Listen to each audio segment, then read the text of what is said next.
السلام علیکم ورحمۃ اللہ وبرکاتہ۔ الحمد للہ المبدئ المعید فعال لما یرید وهو على كل شيء شہید وهو اقرب الیہ من حبل الورید۔ اشہد ان لا الہ الا اللہ وحدہ لا شریک لہ واشہد ان نبینا محمدا عبدہ ورسولہ بشر وانذر وحذر یوم الوعید۔ اما بعد فأعوذ بالله من الشيطان الرجيم بسم الله الرحمن الرحيم رب اشرح لي صدري ويسر لي أمري واحلل عقدة من لساني يفقهوا قولي۔ سورۃ ہود میں اللہ سبحانہ تعالیٰ فرماتے ہیں وَيَقْطَعُونَ مَا أَمَرَ اللَّهُ بِهِ أَن يُوصَلَ، اور جن تعلقات کو اللہ نے جوڑنے کا حکم دیا ہے ان کو توڑتے ہیں۔ اور فرمایا سورۃ محمد میں فَهَلْ عَسَيْتُمْ إِن تَوَلَّيْتُمْ أَن تُفْسِدُوا فِي الْأَرْضِ وَتَقْطَعُوا أَرْحَامَكُمْ أُولَئِكَ الَّذِينَ لَعَنَهُمُ اللَّهُ فَأَصَمَّهُمْ وَأَعْمَى أَبْصَارَهُمْ، بس تم سے اس بات کی توقع ہے کہ اگر تم والی بن جاؤ تو زمین میں فساد کرو اور اپنے رشتے کاٹ دو۔ یہی لوگ ہیں جن پر اللہ نے لعنت کی، بس انہیں بہرا کر دیا اور ان کی آنکھیں اندھی کر دیں۔ پھر سورۃ ہود میں فرمایا الا لعنت اللہ علی الظالمین، دیکھو ظالموں پر اللہ کی لعنت ہے۔ اللہ کی زمین پر جتنا انسان خطا کار ہے، ہمارا رب اس سے کہیں رحیم بھی ہے، کریم بھی ہے، غفور بھی ہے، غفار بھی ہے۔ ہمارا رب فرماتا ہے ان رحمتی سبقت غضبی، میری رحمت میرے غصے پر غالب ہے۔ پھر ہمارے رب نے فرمایا وَرَحْمَتِي وَسِعَتْ كُلَّ شَيْءٍ، میری رحمت کو ہر چیز نے ڈھانپ رکھا ہے۔ رحمت الہی کی ان وسعتوں کے باوجود وہ شخص کتنا محروم ہے جو پھر بھی اللہ کی رحمت سے محروم ہو جائے، اللہ کی رحمت سے دور ہو جائے۔ آخر وہ کون ہے، وہ کون بے نصیب ہیں جن پر اللہ کی لعنت ہوا کرتی ہے، یعنی اللہ کی رحمت سے دور اور محروم ہو جاتے ہیں۔ ایسے بدنصیب لوگوں میں سے کچھ ایسے لوگ بھی ہیں جو رشتوں کو کاٹتے ہیں، جو قطع رحمی کرتے ہیں۔ انسانی حقوق میں والدین کے بعد انسان کے قریبی رشتہ دار اس کے حسن سلوک کے مستحق ہوتے ہیں۔ قرآن پاک میں کم از کم 12 آیات میں صلہ رحمی کی تلقین کی گئی ہے۔ حقیقت یہ ہے کہ انسان تنہا زندگی بسر نہیں کر سکتا، اسے جذباتی طور پر، روحانی طور پر اپنی ترقی کے لیے انسانوں کی مدد کی ضرورت ہوتی ہے، اور مدد کرنے والے انسانوں میں سب سے پہلے اس کا واسطہ اس کے قریبی رشتہ داروں کے ساتھ پڑتا ہے۔ اگر انسان کو ان کا تعاون حاصل رہے تو زندگی کے بہت ہی مشکل مراحل آسانی کے ساتھ طے ہو جاتے ہیں، پھر زندگی بھی خوشگوار ہو جاتی ہے۔ اور اگر انسان کے قریب ترین رشتہ داروں کے ساتھ تعلقات اچھے نہ ہوں تو انسان کے لیے زندگی کا سفر ایک مشکل سفر بن کے رہ جاتا ہے۔ آج کے دور میں کوئی ایسا بھی ہے جسے کسی دوسرے سے گلہ نہ ہو، کوئی رنجش یا شکایت نہ ہو؟ ان شکووں سے رشتوں کی مضبوط دیواروں میں دراڑیں پڑ رہی ہیں۔ لوگ رشتہ داروں کو دیکھ کے بیزاری کا اظہار کرنے لگے۔ آپ نے کبھی یہ جاننے کی کوشش کی کہ آخر ان ساری کیفیات کا سبب کیا ہے؟ محبت کی مٹھاس کی جگہ تلخی کا زہر کیوں رگوں میں اتر رہا ہے؟ خوشیاں بانٹنے والے اب دکھ کا باعث کیوں بن رہے ہیں؟ کچھ تو سوچا ہی ہوگا آپ لوگوں نے۔ آدمی کو اپنی بیماری کی وجہ سمجھ میں آ ہی جاتی ہے نا۔ یہ کوئی اتنا مشکل مسئلہ نہیں ہے، اس کی وجہ بھی بڑی واضح ہے۔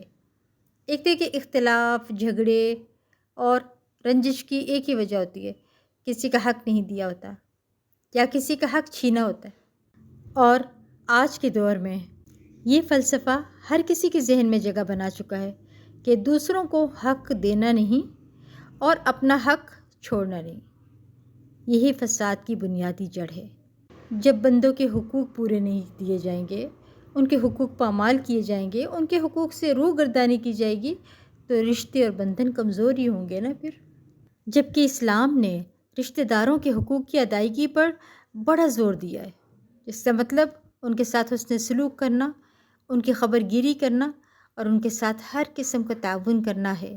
قرآن پاک کے علاوہ رسول اللہ صلی اللہ علیہ وسلم نے بھی بہت زیادہ رشتہ داروں کو جوڑ کر رکھنے، اور نہ صرف یہ کہ تعلق کو جوڑ کر رکھنے بلکہ اچھا سلوک کرنے کی بہت زیادہ تلقین فرمائی ہے۔ سورۃ النساء میں اللہ سبحانہ تعالیٰ فرماتے ہیں وَاتَّقُوا اللَّهَ الَّذِي تَسَاءَلُونَ بِهِ وَالْأَرْحَامَ، اور اللہ سے ڈرو جس کا نام لے کر تم ایک دوسرے سے اپنا حق مانگتے ہو اور رشتوں کا لحاظ رکھو۔ گویا اگر کوئی انسان اپنے رشتہ داروں کے ساتھ زیادتی کرتا ہے تو اس کا یہ عمل براہ راست اللہ تعالیٰ دیکھ رہا ہے، اور قیامت کے دن اللہ تعالیٰ اس سے اس کا سوال کرے گا اور اس کا محاسبہ کرے گا۔ پھر ایک اور آیت میں فرمایا وَالَّذِينَ يَنقُضُونَ عَهْدَ اللَّهِ مِن بَعْدِ مِيثَاقِهِ وَيَقْطَعُونَ مَا أَمَرَ اللَّهُ بِهِ أَن يُوصَلَ وَيُفْسِدُونَ فِي الْأَرْضِ أُولَٰئِكَ لَهُمُ اللَّعْنَةُ وَلَهُمْ سُوءُ الدَّارِ، اور جو لوگ اللہ سے کیے ہوئے عہد کو مضبوط کرنے کے بعد توڑ دیتے ہیں اور جن رشتوں کو اللہ نے ملانے کا حکم دیا ہے انہیں کاٹ دیتے ہیں اور زمین میں فساد برپا کرتے ہیں، ایسے لوگوں کے لیے لعنت ہے اور ان کے لیے آخرت میں برا گھر ہے۔ استغفر اللہ۔ آپ دیکھیں دنیا میں بھی عذاب اور آخرت کا عذاب بھی منتظر ہے، یعنی ایسے لوگ اللہ کی رحمت سے دور ہیں اور ان کے لیے آخرت میں بہت برا گھر ہے، سوء الدار۔ گویا رشتہ داروں کے ساتھ حسن سلوک کرنا دنیا اور آخرت میں کامیابی کا سبب ہے، اور اس کے برعکس ان کے ساتھ بدسلوکی کرنا، ان کا حق ادا نہ کرنا، یہ انسان کی بدقسمتی کی علامت ہے اور شدید نقصان کا سبب ہے۔ حدیث میں آتا ہے، سیدنا ابو ایوب انصاری رضی اللہ تعالیٰ عنہ سے روایت ہے کہ ایک شخص نے کہا اے اللہ کے رسول صلی اللہ علیہ وسلم، مجھے ایسا عمل بتائیے جو جنت میں داخل کروا دے۔ نبی کریم صلی اللہ علیہ وسلم نے فرمایا تم اللہ کی عبادت کرو، اس کے ساتھ کسی کو شریک نہ ٹھہراؤ، نماز قائم کرو، زکوٰۃ دو اور صلہ رحمی کرو۔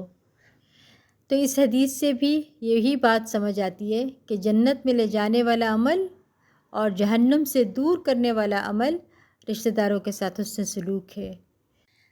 نبی کریم صلی اللہ علیہ وسلم نے مدینہ آ کر جو ابتدائی تعلیمات دیں ان کے بارے میں سیدنا عبداللہ بن سلام رضی اللہ عنہ کہتے ہیں کہ پہلی بات جسے میں نے نبی کریم صلی اللہ علیہ وسلم کو فرماتے ہوئے سنا وہ یہ ہے، اے لوگو سلام کو خوب رواج دو، کھانا کھلاؤ، رشتوں کو جوڑو اور راتوں کو نماز پڑھو جب کہ لوگ سو رہے ہوں، تم امن کے ساتھ جنت میں داخل ہو جاؤ گے۔ اس حدیث سے بھی ہمیں یہ پتہ چلتا ہے کہ جنت میں لے جانے والا عمل حسن سلوک ہے۔ صلہ رحمی ہے کیا؟ صلہ رحمی دراصل حسن سلوک کو ہی کہا جاتا ہے۔ جہاں اللہ تعالیٰ نے اپنی عبادات کا ذکر کیا نا، وہاں انسانوں کے ساتھ خصوصاً رشتہ داروں کے ساتھ حسن سلوک کا حکم دیا ہے۔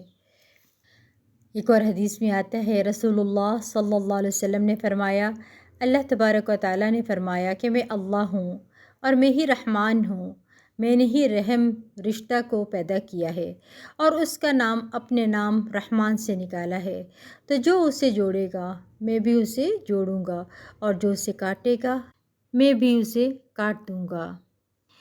یہاں کاٹے جانے سے مراد اللہ کی رحمت سے کاٹے جانا اور جڑنے سے مراد یہ ہے کہ اللہ کی رحمت سے جوڑے جانا، یعنی صلہ رحمی کرنے والا اللہ کی رحمت میں ہوتا ہے، اس کی نظر رحمت کی عنایت میں ہوتا ہے۔ یہ وہ لوگ ہوتے ہیں جو اپنے رشتہ داروں کے ساتھ تعلق جوڑے رکھتے ہیں اور ان کے ساتھ اپنے تعلق کو برقرار رکھتے ہیں، باوجود اس کے کہ وقتاً فوقتاً ان کی طرف سے آزمائشیں آتی رہتی ہیں۔ اس بارے میں عموماً لوگ یہ کہتے ہیں کہ لوگ ہم سے اچھا سلوک نہیں کرتے تو ہم ان سے اچھا سلوک کیوں کریں، کیسے کریں؟ تو بات یہ ہے کہ اچھوں کے ساتھ اچھا کرنا تو کچھ بھی مشکل نہیں ہے۔ اصل صلہ رحمی تو یہی ہے کہ جو آپ کے ساتھ اچھا نہ کرے آپ اس کے ساتھ اچھا کریں۔ لوگ یہ کہتے ہیں کہ ہم نے سلام کیا انہوں نے جواب ہی نہیں دیا، ہم نے ان کو کال کی انہوں نے جواب نہیں دیا، یا ہم کہیں ان سے ملے تو انہوں نے اچھے طریقے سے ہم سے بات نہیں کی۔ تو آپ اچھے کی توقع اب لوگوں سے چھوڑ دیں، آپ کا کام ہے اللہ کی رضا کے لیے کام کرنا۔ اللہ کی رضا کے لیے، اس کی خوشنودی کے لیے، اس کے حکم کے مطابق عمل کرنا، اپنے رشتہ داروں سے جڑے رہنا۔ اب وہ اچھا نہیں کرتے تو وہ اپنا نقصان کر رہے ہیں۔ آپ نے تو اپنی قبر میں جانا ہے، انہوں نے اپنی قبر میں جانا ہے، لہٰذا اپنی فکر کریں آپ۔ اگر وہ آپ کے ساتھ اچھا سلوک نہیں کرتے تو آپ اس بات کو لے کر بہت پریشان نہ ہو، کیونکہ میں نے دیکھا ہے عموماً لوگ یہی سوال کر رہے ہوتے ہیں کہ ہم کیا کریں، وہ خود ہی نہیں ملنا چاہتے، ہم نے اپنی خوشی پہ بلایا وہ آئے نہیں تو اب ہم کیوں بلائیں، ہم ان سے کیوں ملیں۔ اور اگر کوئی وفات ہو جائے تو اب یہ عالم ہو گیا ہے کہ ان کو خبر بھی مل جاتی ہے کہ رشتہ داروں میں کوئی فوت ہو گیا ہے، تب بھی نہیں بات کرتے کہ ہمارا کوئی فلاں فوت ہوا تھا تو انہوں نے کون سا ہمیں تعزیتی پیغام دیا تھا، یا ہمارے گھر آئے تھے، یا ہم سے رابطہ کیا تھا۔ تو جب وہی نہیں کرتے تو پھر ہم کیوں ان کے پیچھے پیچھے بھاگیں، ہم ان کو کیوں پوچھیں۔ تو بات یہ ہے، اصل صلہ رحمی تو یہی ہے، جو آپ کے ساتھ اچھا نہ کرے اور آپ اس کے ساتھ اچھا کریں۔ سیدنا ابو ہریرہ رضی اللہ عنہ سے روایت ہے، ایک آدمی نے کہا، اللہ کے رسول صلی اللہ علیہ وسلم، میرے کچھ رشتہ دار ہیں، میں ان سے صلہ رحمی کرتا ہوں جبکہ وہ مجھ سے قطع تعلقی کرتے ہیں، میں ان سے اچھا سلوک کرتا ہوں جبکہ وہ مجھ سے برا سلوک کرتے ہیں، میں ان سے تحمل اور بردباری سے پیش آتا ہوں اور وہ میرے ساتھ جہالت سے پیش آتے ہیں۔ آپ صلی اللہ علیہ وسلم نے فرمایا، اگر تو ایسا ہی ہے جیسا تو نے کہا تو گویا ان کے منہ میں گرم راکھ ڈال رہا ہو، یعنی مٹی ڈال رہا ہو، اور ان کے مقابلے میں تیرے ساتھ ہمیشہ اللہ کی طرف سے ایک مددگار رہے گا جب تک تیرا یہی رویہ رہے گا۔ سبحان اللہ۔ اس سے یہ پتہ چلتا ہے کہ اصل صلہ رحمی اس صورت میں ہے کہ جب دوسری طرف سے اچھا رویہ نہ اختیار کیا جائے۔ اسی لیے آپ صلی اللہ علیہ وسلم نے رشتہ داروں پر مال خرچ کرنے کا دگنا اجر بتایا ہے، تاکہ انسان اس صورت میں بھی ان پر خرچ کرتا رہے جب ان کی طرف سے کوئی فائدہ حاصل نہ ہو۔ ایک اور حدیث میں آتا ہے، نبی کریم صلی اللہ علیہ وسلم نے فرمایا، وہ شخص صلہ رحمی کرنے والا یعنی رشتوں کو جوڑنے والا نہیں ہے جو احسان کے بدلے میں احسان کرتا ہے، بلکہ اصل صلہ رحمی کرنے والا وہ ہے جب اس سے قطع رحمی کی جائے تو وہ صلہ رحمی کرے۔ سورۃ البقرہ میں ارشاد ربانی ہے، الذین ینقضون عہد اللہ من بعد میثاقہ ویقطعون ما امر اللہ بہ ان یوصل ویفسدون فی الارض اولئک هم الخاسرون۔ جو لوگ اللہ سے عہد کو پختہ کرنے کے بعد اسے توڑ دیتے ہیں اور جن چیزوں کو اللہ تعالیٰ نے جوڑنے کا حکم دیا ہے انہیں قطع کرتے ہیں اور زمین میں فساد برپا کرتے ہیں، ایسے ہی لوگ نقصان اٹھانے والے ہیں۔ یعنی عقل مند وہ ہے، دانش مند وہ ہے جو رشتوں کو جوڑتے ہیں، اللہ سے ڈرتے ہیں۔ یہاں صلہ رحمی کی طرف اشارہ ہے۔ سیدنا ابن عمر رضی اللہ عنہ کہتے ہیں کہ جو اپنے رب کا تقوی اختیار کرے اور صلہ رحمی کرے، اس کی موت میں تاخیر کر دی جاتی ہے، اس کے مال میں اضافہ کر دیا جاتا ہے اور اس کے گھر والے اس سے محبت کرنے لگتے ہیں۔ سبحان اللہ۔ آپ رشتوں کے ساتھ احسان کا رویہ اختیار کرتے ہیں تو وہ جواباً آپ کے ساتھ محبت کا رویہ اختیار کرتے ہیں۔ رسول اللہ صلی اللہ علیہ وسلم نے فرمایا، جو شخص صلہ رحمی کے لیے جتنا عطیہ دیتا ہے، یعنی گفٹ وغیرہ دیتا ہے یا جتنا خرچ کرتا ہے، اللہ اس کے مال میں اتنا ہی اضافہ کر دیتا ہے۔ لیکن آپ دیکھیں، سب سے مشکل رشتہ داروں کو ہی دینا لگتا ہے۔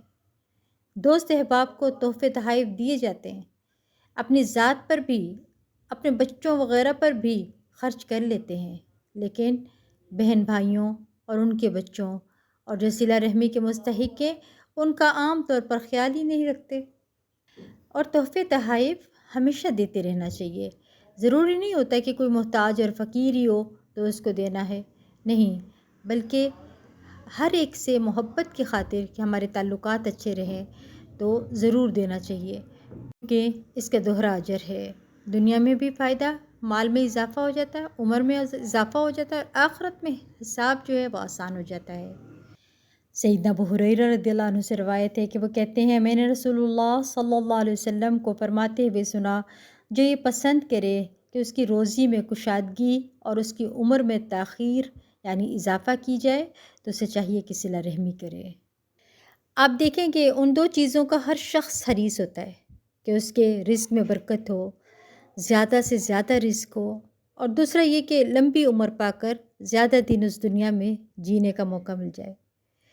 یعنی ان دو چیزوں کو بڑھانے کا ذریعہ کیا ہے؟ صلہ رحمی کرنا۔ کتنا خوبصورت نسخہ ہے یہ جو ہمیں حدیث سے پتہ چل رہا ہے۔ اگر چاہتے ہیں کہ رزق بہت زیادہ ہو جائے، ہر طرف فراوانیاں ہی فراوانیاں ہو جائیں، برکتیں ہی برکتیں ہو جائیں، اور عمر میں بھی برکت ہو جائے، تو پھر کیا کریں؟ صلہ رحمی۔ یہ تو دنیا کے فائدے ہیں، اور آخرت میں تو اس سے کہیں زیادہ بڑا اجر ہے، اور وہ کیا ہے؟ جنت، جنت کی صورت میں ہے۔ اور اس کے برعکس رشتوں سے قطع رحمی کرنے والا جنت میں نہیں جا سکے گا۔ سیدنا جبیر بن مطعم رضی اللہ عنہ نے نبی کریم صلی اللہ علیہ وسلم کو فرماتے ہوئے سنا، رشتہ قطع کرنے والا جنت میں داخل نہیں ہوگا۔ صحیح بخاری کی حدیث ہے یہ۔ آج آپ دیکھیں چھوٹی چھوٹی باتوں کی وجہ سے رشتے کاٹے ہوئے، اور جو رشتے بچپن میں کہیں گم گئے تھے ان کو بھی نہیں تلاش کرتے ہیں کہ تاکہ ان سے صلہ رحمی کر سکیں۔ ہر چیز کا جواب دینا پڑے گا۔ بہت سی بچے ایسے ہیں جو ڈیورس ہو جاتی ہے، ماں باپ آپس میں الگ ہو جاتے ہیں، طلاق ہو جاتی ہے، تو بچے یا تو ماں سے دور ہو جاتے ہیں یا باپ سے دور ہو جاتے ہیں، اور ان کے دلوں میں باتیں سن سن کر اتنی نفرتیں ہو جاتی ہیں کہ وہ صلہ رحمی کرتے ہی نہیں، ان کو کبھی تلاش ہی نہیں کرتے، ان کی خیر خبر ہی نہیں لیتے۔ یہ کون دے گا جواب؟ کون ذمہ دار ہے ان باتوں کا؟ جب آپ بڑے ہو گئے، جوان ہو گئے، ان کو تلاش کریں، ان کے ساتھ صلہ رحمی کریں، کیونکہ یہ وہ باتیں ہیں جن کا جواب آپ نے قیامت کے دن اللہ کو دینا ہے۔ یہ مت سوچیں کہ میری ماں نے یا میرے باپ نے مجھے تلاش نہیں کیا تو آج میں کیوں انہیں ڈھونڈوں، اور پھر اگر وہ مجھے مل بھی جائیں تو میں ان سے اچھا سلوک کیوں کروں؟ تو یہ غلط بات ہے۔ آپ یہ بات یاد رکھیے گا کہ آپ صلی اللہ علیہ وسلم فرما رہے ہیں، لا يدخل الجنہ قاطع الرحم، رحم کو کاٹنے والا جنت میں نہیں جا سکے گا۔ تو کیا آپ کا دل نہیں چاہتا کہ ہم جنت میں جائیں؟ دروازوں کے ساتھ دروازے ہیں، ساتھ ساتھ رشتہ دار رہتے ہیں، پر ایک دوسرے سے سالہ سال سے ناراض ہیں، رابطہ ہی نہیں کرتے، اگر سامنے نظر آ جائیں تو سلام بھی کرنا گوارا نہیں کرتے۔ کیا ہوگا یہ خون کے رشتوں کا؟ یہ کون جواب دے گا ان باتوں کی؟ لہٰذا اللہ سے ڈریے، ان آیات کو اور ان احادیث کو سمجھیے۔ کیا آپ اللہ کو جواب دے سکتے ہیں؟ کیا اس کے کٹہرے میں کھڑے ہو سکتے ہیں؟ سیدنا ابو ایوب رضی اللہ عنہ سے روایت ہے کہ نبی کریم صلی اللہ علیہ وسلم نے فرمایا، کسی مسلمان کے لیے جائز نہیں کہ وہ اپنے مسلمان بھائی سے 3 راتوں سے زیادہ تعلق منقطع رکھے۔ دونوں کا آمنا سامنا ہو تو یہ اس سے اور وہ اس سے منہ پھیر لے، اور ان دونوں میں بہتر وہ ہے جو سلام کرنے میں پہل کرے۔ تو آپ نے بہترین بننا ہے، آپ پہل کریں، اگر وہ نہیں کرتے کوئی بات نہیں ہے، آپ کیجئے۔ آپ نے اللہ کو جواب دینا ہے، ان کا جواب نہیں دینا، وہ اپنا خود دیں گے۔ سیدنا سلمان بن عامر رضی اللہ عنہ نبی کریم صلی اللہ علیہ وسلم سے روایت کرتے ہیں، آپ صلی اللہ علیہ وسلم نے فرمایا، مسکین کو صدقہ دینے سے صرف صدقہ کا ثواب ملتا ہے، اور رشتہ دار کو دینے سے دوہرا ثواب ملتا ہے، ایک صدقے کا اور دوسرا صلہ رحمی کا۔ اللہ سبحانہ وتعالیٰ سورۃ الروم میں فرماتے ہیں، فَآتِ ذِي الْقُرْبَى حَقَّهُ وَالْمِسْكِينَ وَابْنَ السَّبِيلِ ذَلِكَ خَيْرٌ لِلَّذِينَ يُرِيدُونَ وَجْهَ اللَّهِ وَأُولَٰئِكَ هُمُ الْمُفْلِحُونَ۔ بس رشتہ دار، مسکین اور مسافر کو ان کا حق دو، یہ بہتر ہے ان لوگوں کے لیے جو اللہ کی رضا چاہتے ہیں، اور یہی لوگ کامیاب ہیں۔ یعنی ہماری کامیابی اور ہماری ترقی یقیناً اسی میں ہے کہ اللہ تعالیٰ کا حکم مان لیا جائے، کیونکہ سیدنا ابو خراش سلمہ سے روایت ہے کہ انہوں نے رسول اللہ صلی اللہ علیہ وسلم کو فرماتے ہوئے سنا، جس نے اپنے بھائی سے 1 سال تک تعلق منقطع رکھا تو اس کا خون بہانے کے برابر ہے، اور کہاں لوگوں نے سالہ سال سے تعلقات ختم کیے میں۔ یاد رکھیے، ایک حدیث میں آتا ہے، اس قوم پر اللہ کی رحمت نہیں ہوتی جو قطع رحمی کرنے والی ہو۔ تو گویا چند لوگوں کی وجہ سے، یعنی اس عمل کا خمیازہ باقی لوگوں کو بھگتنا پڑتا ہے۔ اس لیے ہمیں چاہیے کہ جب ایسے لوگ دیکھیں تو ان کی اصلاح کی کوشش کریں، مگر افسوس سے کہنا پڑتا ہے کہ بہت سے گھرانے ایسے ہیں جہاں رشتہ داروں کے ساتھ برا رویہ رکھا جاتا ہے، ظلم کیا جاتا ہے، ان کو حقیر کی نظر سے دیکھا جاتا ہے، مگر کوئی ان کو روکتا نہیں، کوئی ان کا ہاتھ نہیں پکڑتا۔ اس حدیث سے یہ پتہ چلتا ہے کہ اللہ کی رحمت سے محروم ہو جاتی ہے وہ قوم جن کے اندر ایسے لوگ موجود ہوتے ہیں۔ تو جو یہ چاہتا ہے کہ ہمارا معاشرہ، ہماری قوم اللہ کی رحمت سے محروم نہ ہو، وہ دوسروں کو سمجھائیں کہ حقیقت یہ ہے کہ انسان خسارے میں ہے۔ سورۃ العصر میں اللہ سبحانہ تعالیٰ فرماتے ہیں والعصر ان الانسان لفی خسر الا الذین آمنوا وعملوا الصالحات وتواصوا بالحق وتواصوا بالصبر۔ اس صورت میں صبر کے ساتھ حق کی تلقین کرنے کا حکم دیا گیا ہے، یعنی جو شخص حق دینے میں کوتاہی کر رہا ہو اسے اس بات سے روکا جائے۔ یعنی اگر کسی خاندان میں ایک شخص دوسرے کے ساتھ رشتہ ختم کر رہا ہے یا دوسرے کسی عزیز کے ساتھ کسی بھی قسم کا ظلم کر رہا ہے تو اسے روکا جائے، حق کے راستے کی طرف بلائیں کہ ایسا کرنا ظلم ہے، اور دوسری طرف جس کے ساتھ ظلم و زیادتی ہو رہی ہو اسے صبر کرنے کی تلقین کی جائے۔ اور یہ سنہری طریقہ ہے جو قرآن نے ہمیں بتایا ہے نقصان سے بچنے کا، یہ ہے صلہ رحمی اور یہ ہے حسن سلوک۔ اور حسن سلوک یہ ہے کہ ہر حال میں اچھا کرنا۔ ایسا کرنے والے کا اچھا عمل لوگوں کے رویے کے تابع نہیں ہوتا کہ لوگ اچھے تو وہ بھی اچھا، وہ برے تو یہ بھی برا کرنے لگے، کیونکہ یہ بھی منافقت کی علامت ہوتی ہے۔ مومن بد اخلاق نہیں ہوتا، یاد رکھیے گا۔ کوئی بد اخلاقی کرتا ہے تو آپ نے نہیں کرنا، آپ نے حسن اخلاق سے ملنا ہے، بہترین حسن سلوک کرنا ہے۔ میری اللہ رب العزت سے دعا ہے کہ خالق و مالک مجھے اور آپ کو ایسی جرات سے محفوظ فرمائے کہ ہم ایسا عمل کریں جس سے اللہ کی رحمت سے دور ہو جائیں، بلکہ ان کاموں سے محفوظ فرمائے جو رحمت خداوندی سے دوری کا نتیجہ ہے، اور ان کاموں کی توفیق عطا فرمائے جو رب کی رحمت کے نتیجہ ہیں۔ خاتمہ بالایمان فرمائے اور جنت الفردوس میں اپنے دیدار کا مستحق بنائے، آمین یا رب العالمین۔ آج کے لیے اتنا ہی، وآخر دعوانا ان الحمد للہ رب العالمین۔ سبحانک اللہم بحمدک، اشہد ان لا الہ الا انت، استغفرک واتوب الیک۔ السلام علیکم ورحمۃ اللہ وبرکاتہ۔